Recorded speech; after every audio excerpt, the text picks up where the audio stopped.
Convidámos hoje para ler os jornais e analisar alguns dos assuntos Paulo Pereira, que é neurocirurgião e membro da campanha Olhe pelas Suas Costas, e já vamos explicar porquê, falar desta campanha agora. Bom dia, obrigado por ter vindo esta manhã aqui. Ora, para já não começamos a falar das costas, mas falamos de saúde, e este destaque tem vindo a ser dado a um ator onde se fala do vício do corpo, o de manter um corpo perfeito, mas com ajuda a medicamentos, não é? Exato.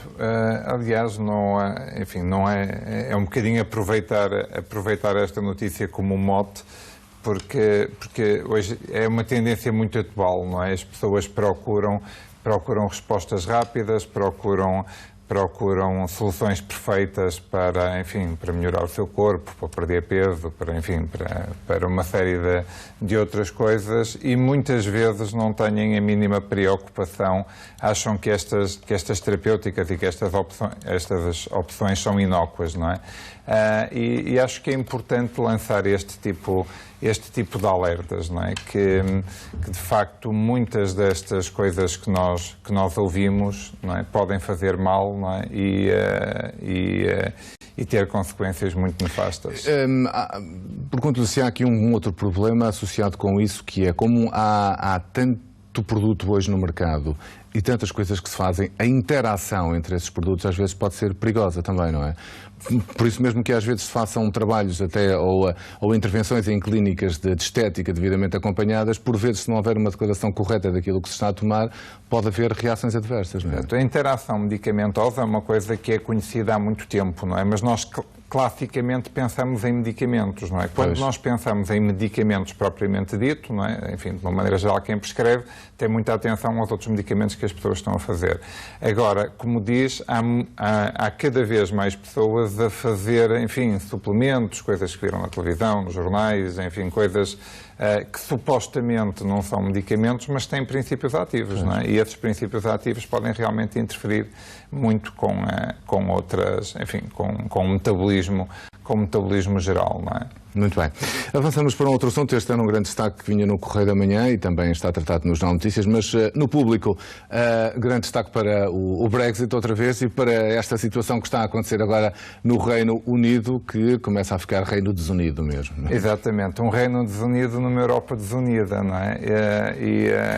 A chamada de atenção aqui também está relacionada essencialmente com a Europa. O modelo europeu, ou o ideal europeu, foi criado no pós-guerra realmente para tentar evitar uma desordem, as pessoas tinham muito recente aquilo que tinha acontecido nos anos anteriores e, portanto, tentaram criar uma união de povos, não é? Habitualmente com políticos muito empenhados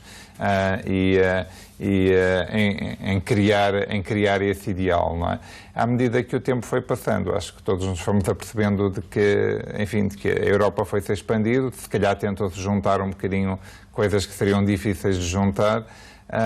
E hoje em dia, o Brexit é um pouco o culminar de muitas coisas que nós temos vindo a presenciar, não é? Na Europa, as divergências entre países, entre ideologias e provavelmente uma das coisas que está aqui muito por trás também é a ausência no panorama político atual de figuras como as que criaram o ideal europeu. Com um pensamento profundamente europeu, não é? Graves problemas. Mas está a provocar também problemas internos dentro do Reino Unido agora, não é? Com esta posição de Boris Johnson.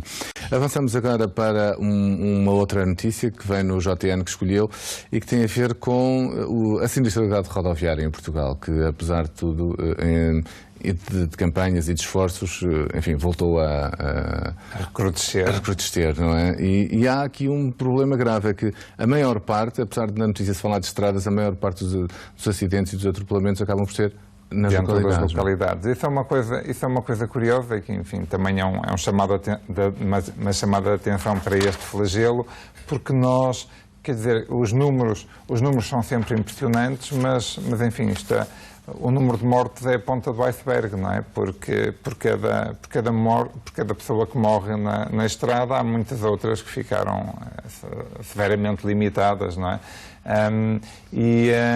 Isso que salientou é realmente curioso, não é? Nós temos tendência a associar a sinistralidade rodoviária com velocidades muito altas, e muitas vezes não são velocidades altas, são desatenções, são muitos dos atropelamentos. Sim, porque a comparação entre o que existe nas autoestradas e fora das autoestradas é completamente diferente. Não é? Exatamente, e muitos destes acidentes são na verdade atropelamentos, não é? São na verdade atropelamentos dentro das localidades.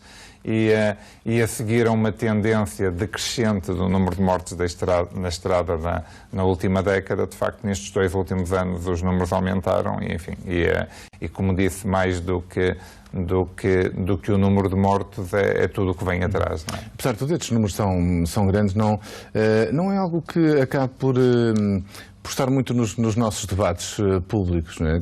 Imagino se um avião caísse e morressem 25 pessoas, andaríamos 3 meses ou 4 ou meio ano a falar do assunto. Não é? Nós temos 200 mortos e o assunto passa assim, que é aos bocadinhos. Isso não é? É sempre assim. Parece macabro falar desta forma, mas é assim. Sim, não é?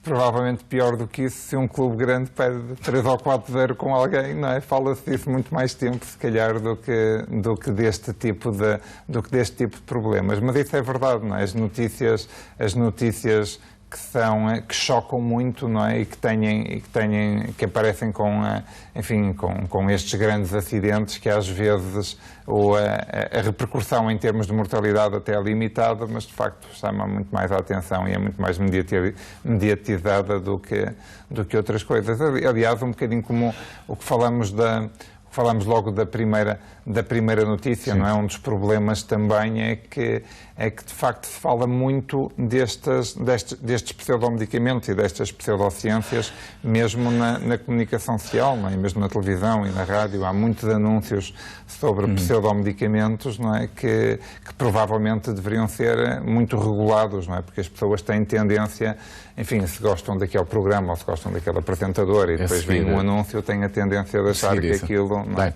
mediatizados por esta altura do ano é sempre esta questão, ainda bem, digo eu também, a questão das mochilas, do peso para as crianças e o peso que eles transportam às costas. E voltamos então a falar agora do assunto, passa a sua presença, esta campanha. Este problema que se coloca...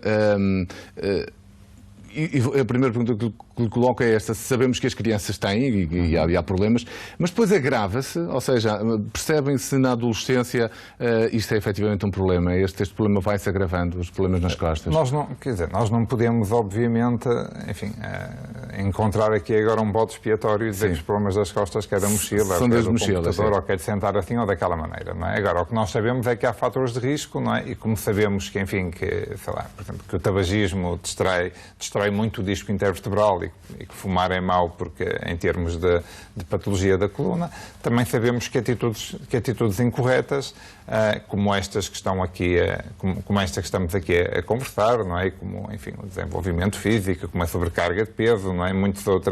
Muitas coisas contribuem para nós termos mais problemas na coluna. As crianças e os adolescentes habitualmente não têm problemas osteoarticulares, não é? Porque, enfim, têm colunas ainda muito jovens e muito saudáveis, não é? Que habitualmente resistem a tudo, não é? O problema é que se vão criando vícios, não é? E vão-se provocando desgastes assimétricos, não é? Que vão ter um custo e que vão ter um preço mais tarde. Mais tarde, não é? E isto podemos juntar, não estamos aqui a falar do peso das mochilas, que é um problema complicado, obviamente, mas depois há as posturas, algum sedentarismo também, não é?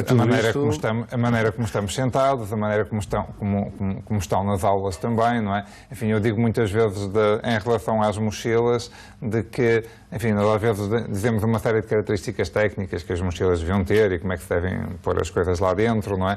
Mas depois vemos as crianças e os adolescentes só com meia alça, não é?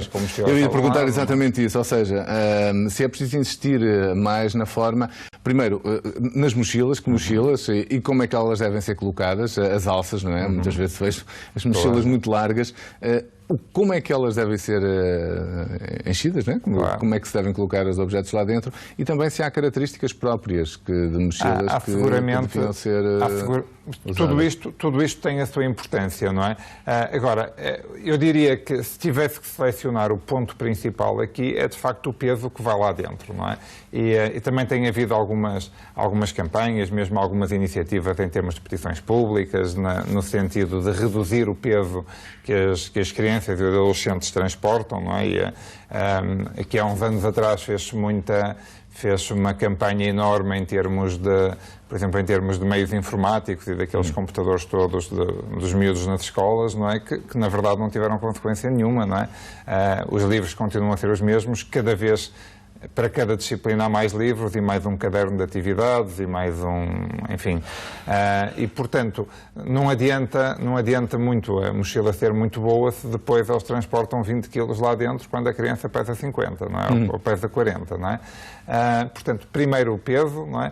Depois, as mochilas realmente é importante que tenham alças almofadadas, não é? Que estejam adaptadas, não é? De maneira a que estejam tão próximas quanto possível das costas, não é? É importante também quando elas têm algum tipo de apoio, algum tipo de reforço na região das costas, e a forma como preparamos a mochila também é importante, não é? A distribuição do peso. A distribuição do peso, tentar que o peso esteja mais próximo das costas, tentar que não haja objetos soltos lá dentro que andem aos saltos quando... O que é quase impossível dentro da mochila. Sim, mas pelo menos são as nossas recomendações. Muito bem, Sr. Professor, obrigado por ter vindo esta manhã aqui falarmos deste problema que é recorrente, mas o alerta é sempre importante para os pais, para as crianças e para os jovens nesta altura.